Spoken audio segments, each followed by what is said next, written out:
সমুদ্র এক সীমাহীন রহস্যের আধার, যেখানে আলো হারিয়ে যায় অন্ধকারের গভীরে আর জন্ম নেয় এক ভয়াল অজানা জগৎ। সেই জগতে সূর্যের অস্তিত্ব শুধুই একটি গল্প, আর সেখানে বাস করে এমন সব প্রাণীরা যাদের দেখা মানেই বাস্তবের ভেতরে দুঃস্বপ্নের মুখোমুখি হওয়া। আজ আমরা নামবো সেই গভীরতায়, যেখানে প্রতিটি ঢেউ লুকিয়ে রেখেছে এক একটি রহস্য। এটাই সমুদ্রের অন্ধকার দিক, যেখানে জীবন আর মৃত্যু সীমারেখা প্রায় মিলিয়ে যায়, আর সেখানে বেঁচে থাকে সমুদ্রের সবচেয়ে ভয়ঙ্কর প্রাণী। এসটিআর বাংলায় নতুন হলে সাবস্ক্রাইব করতে ভুলবেন না। নাম্বার 1, শার্কের ভয়ানক প্রজাতি। সমুদ্রের সবচেয়ে ভয়ঙ্কর এবং শক্তিশালী শিকারী হচ্ছে শার্ক। সমুদ্র জুড়ে শার্কের রয়েছে শতাধিক প্রজাতি, তবে কিছু প্রজাতি তাদের বিশেষ বৈশিষ্ট্য, গঠন ও শিকার ধরার পদ্ধতির জন্য সবচেয়ে বেশি ভয়ানক এবং রহস্যময় হিসাবে পরিচিত।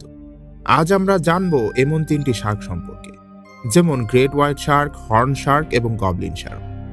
গ্রেট হোয়াইট শার্ক পৃথিবীর সবচেয়ে বিখ্যাত এবং ভয়ঙ্কর শার্কের প্রজাতি।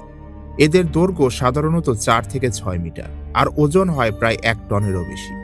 এদের দাঁত ধারালো ছুরির মতো, যা সহজেই বড় প্রাণীর দেহ ছিন্ন ভিন্ন করে দিতে পারে। গ্রেট হোয়াইট শার্ক মূলত সিল, ডলফিন ও টুনা মাছ খায়। এদের গতি ঘন্টায় প্রায় 50 কিলোমিটার, যা সমুদ্রের যে কোনো শিকার ধরার জন্য অবিশ্বাস্য এক গতি। সবচেয়ে আশ্চর্যের বিষয় হচ্ছে এরা শিকার ধরার আগে নিচ থেকে হঠাৎ আক্রমণ করে, ফলে শিকার কিছু বুঝে ওঠার আগেই সব শেষ।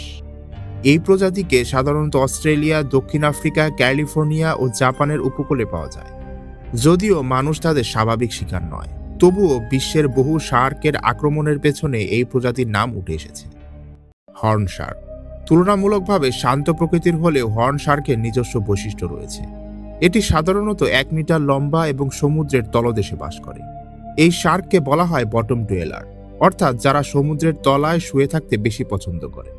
এর শরীরে ছোট ছোট পাথরের মতো কাঁটা থাকে, যা শত্রুর হাত থেকে নিজেদের রক্ষা করার জন্য। মাথার উপরে 2টি ছোট শিংয়ের মতো অংশ রয়েছে, তাই এর নাম হয়েছে হর্ন শার্ক। হর্ন শার্ক সাধারণত শামুক, কাঁকড়া ও ছোট মাছ খেয়ে বেঁচে থাকে। এরা রাতে সক্রিয় হয় এবং দিনে বালির নিচে লুকিয়ে বিশ্রাম নেয়। গবলিন শার্ক শার্ক প্রজাতির মধ্যে সবচেয়ে রহস্যময় ও অদ্ভুত শার্ক হচ্ছে গবলিন শার্ক, যাকে বিজ্ঞানীরা বলেন লিভিং ফসিল। প্রথম গবলিন শার্ক ধরা পড়ে 1897 সালে এক জাপানের উপকূলে, এবং তখন থেকেই বিজ্ঞানীরা এই অদ্ভুত শার্কের গঠন ও বৈশিষ্ট্য নিয়ে গবেষণা শুরু করেন। গবলিন শার্ক মূলত সমুদ্রের গভীরে প্রায় 1 কিলোমিটার বা তারও বেশি গভীরে বাস করে, যেখানে সূর্যের আলো পৌঁছায় না। সাধারণভাবে প্রতি 10 মিটার গভীরে পানির চাপ 1 অ্যাটমসফিয়ার করে বাড়ে, অর্থাৎ গবলিন শার্কের আবাসস্থলে পানির চাপ প্রায় 100 অ্যাটমসফিয়ার বেশি। এই অতিরিক্ত চাপে টিকে থাকতে তাদের শরীর ও হাড় বিশেষভাবে অভিযোজিত। সবচেয়ে অবাক করা তথ্য হচ্ছে বিজ্ঞানীদের ধারণা ডাইনোসরের যুগ থেকে, অর্থাৎ প্রায় 125 মিলিয়ন বছর ধরে এই প্রজাতি অপরিবর্তিত অবস্থায় টিকে আছে। পৃথিবীর বহু প্রাণী বিলুপ্ত হয়ে গেছে, কিন্তু গবলিন শার্ক আজও সমুদ্রের অতল গভীরে টিকে আছে। Number 2, box jellyfish. সমুদ্রের নিচে এমন এক প্রাণী আছে যার নাম শুনলেই গায়ে কাটা দেয়, সেটি হচ্ছে বক্স জেলিফিশ। এটি পৃথিবীর সবচেয়ে বিষাক্ত প্রাণীদের মধ্যে একটি। দেখতে সাধারণত জেলিফিশের মতো স্বচ্ছ এবং জেলির মতোই দেখতে। এর ঘন আকৃতির দেহ এবং লম্বা টেন্টিকলস একে অন্যদের থেকে আলাদা করে তোলে। এদের প্রতিটি টেন্টিকেল প্রায় 5 থেকে 10 ফুট পর্যন্ত লম্বা হতে পারে, এবং এর ভেতরে থাকে লক্ষ লক্ষ নোমাটেস্টিস, যা এক মুহূর্তে বিষ ছুড়ে দেয় শিকার ও মানুষের শরীরে। এই জেলিফিশ সাধারণত ইন্দো প্যাসিফিক অঞ্চলে পাওয়া যায়, বিশেষ করে অস্ট্রেলিয়ার উত্তর উপকূল, থাইল্যান্ড, ফিলিপাইন ও ইন্দোনেশিয়ার সমুদ্র সীমায়। এরা সাধারণত 24 থেকে 30 ডিগ্রি সেলসিয়াসের উষ্ণ পানিতে বাস করে এবং জীবনের প্রায় 90% সময় সমুদ্রের উপরের স্তরেই কাটায়। বক্স জেলিফিশের সবচেয়ে ভয়ঙ্কর দিক হচ্ছে এর বিষ, যা মানুষের হৃদযন্ত্র এবং স্নায়ুতন্ত্রে ভয়াবহ প্রভাব ফেলে। মাত্র কয়েক মিনিটের মধ্যেই এটি শ্বাসকষ্ট, অজ্ঞান হয়ে যাওয়া, এমনকি মানুষের মৃত্যু পর্যন্ত ঘটাতে পারে। Number 3, deep sea squid. সমুদ্রের গভীরে লুকিয়ে থাকা সবচেয়ে রহস্যময় ও ভয়ঙ্কর প্রাণীদের মধ্যে একটি হচ্ছে ডিপ সি স্কুইড। এরা সাধারণত 500 থেকে 3000 মিটার গভীরে বাস করে, যেখানে সূর্যের আলো পৌঁছায় না। এই অন্ধকার জগতে টিকে থাকার জন্য তাদের দেহ প্রায় স্বচ্ছ এবং কালো রঙের হয়ে থাকে, যা তাদের শিকার ও শত্রুর চোখে অদৃশ্য করে রাখে। ডিপ সি স্কুইডের আকার প্রজাতিভেদে ভিন্ন ভিন্ন। কিছু মাত্র কয়েক ইঞ্চি লম্বা হয়, আবার কিছু তো প্রায় 40 থেকে 43 ফুট পর্যন্ত লম্বা হতে পারে, আর তাদের বলা হয় জায়ান্ট স্কুইড। এদের লম্বা টেন্টেকেলে থাকে হুক ও চিংড়ির মতো থাবা, যা একবারে শিকারকে ধরলে আর মুক্তি দেওয়া সম্ভব নয়। এই স্কুইডরা মূলত ছোট মাছ, ক্রাস্টেশিয়ান এবং অন্যান্য সামুদ্রিক প্রাণীদের খেয়ে বেঁচে থাকে। তারা অন্ধকারে বায়োলুমিনেন্স বা আলো উৎপাদন করে শিকারকে আকর্ষণ করে, তারপর দ্রুত আক্রমণ চালায়। এই রহস্যময় আলো বহুবার বিজ্ঞানীদেরও বিভ্রান্তিতে ফেলেছিল।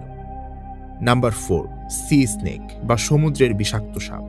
সমুদ্রের গভীর অন্ধকারে লুকিয়ে থাকা সবচেয়ে ভয়ানক এবং রহস্যময় প্রাণীদের মধ্যে একটি হচ্ছে সি স্নেক।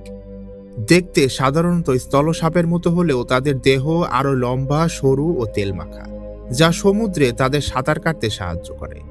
সাধারণত এদের দৈর্ঘ্য প্রায় 3 থেকে 4 ফুট, তবে কিছু প্রজাতি প্রায় 10 ফুট পর্যন্ত লম্বা হতে পারে।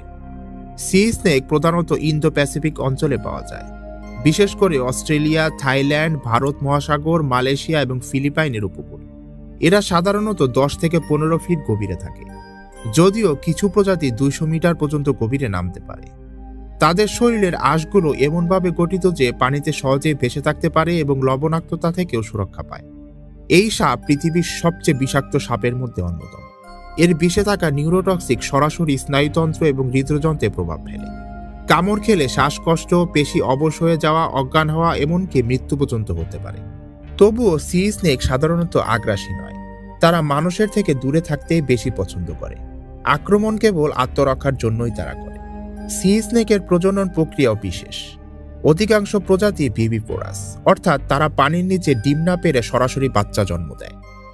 একবারে 20 থেকে 30টি তারা বাচ্চা জন্ম দেয় এবং প্রজননের সময় এরা গভীর সমুদ্রের নির্জন স্থানে যায়, যেখানে শিকারীর সংখ্যা কম থাকে।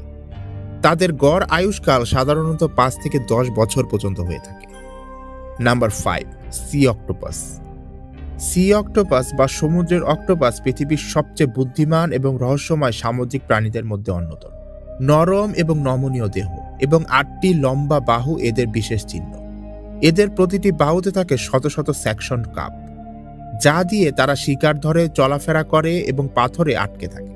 সাধারণত অক্টোপাসের দৈর্ঘ্য হয় 1 থেকে 3 ফুট, তবে কিছু বিশাল প্রজাতি 16 ফুট পর্যন্ত বড় হতে পারে। এদের প্রায় পৃথিবীর সব মহাসাগরই পাওয়া যায়। এরা উষ্ণ ও শীতল জলে এবং সাধারণত 20 থেকে 1500 মিটার গভীরে বসবাস করে। এদের প্রিয় আবাসস্থল হচ্ছে কোরাল রিফ, পাথুরে গুহা এবং সমুদ্রের তলদেশের গর্ত। অক্টোপাস অত্যন্ত বুদ্ধিমান প্রাণী। এরা সরঞ্জাম ব্যবহার, ধাঁধা সমাধান এবং আত্মরক্ষার কৌশল প্রয়োগে পারদর্শী। তাদের সবচেয়ে আশ্চর্য ক্ষমতাগুলোর মধ্যে একটি হচ্ছে ক্যামুফ্লেজ, অর্থাৎ পরিবেশ অনুযায়ী রং, ত্বকের গঠন ও নকশা পরিবর্তন করে ফেলা। এছাড়াও বিপদের সময় তারা হঠাৎ কালো কালির ইঙ্ক ছুড়ে দেয়, যাতে শত্রু বিভ্রান্ত হয়ে যায়। তাদের খাদ্য তালিকায় থাকে ছোট মাছ, কাঁকড়া, চিংড়ি ও মোলাস্ক। Number 6, angler fish. সমুদ্রের গভীরে বাস করা অ্যাংলার ফিশ এক শিকারই তারা করতে পারে। এদের দেহেও রয়েছে বায়োলুমিনেন্স কোষ, যা আলো তৈরির মাধ্যমে শিকার আকর্ষণ, শত্রুর চোখে বিভ্রান্তি এবং নিজের উপস্থিতি লুকাতে সাহায্য করে। ড্রাগন ফিশ এমন কিছু প্রাণীদের মধ্যে অন্যতম যারা লাল আলো উৎপাদন করতে পারে। এরা সাধারণত উত্তর আটলান্টিক ও মারিয়ানা ট্রেঞ্চের গভীর সাগরে পাওয়া যায়। এইখানে পানির চাপ এত পরিমাণ যে একটি বিশাল সাবমেরিনও কয়েক সেকেন্ডের মধ্যে চূর্ণ বিচূর্ণ হয়ে যাবে।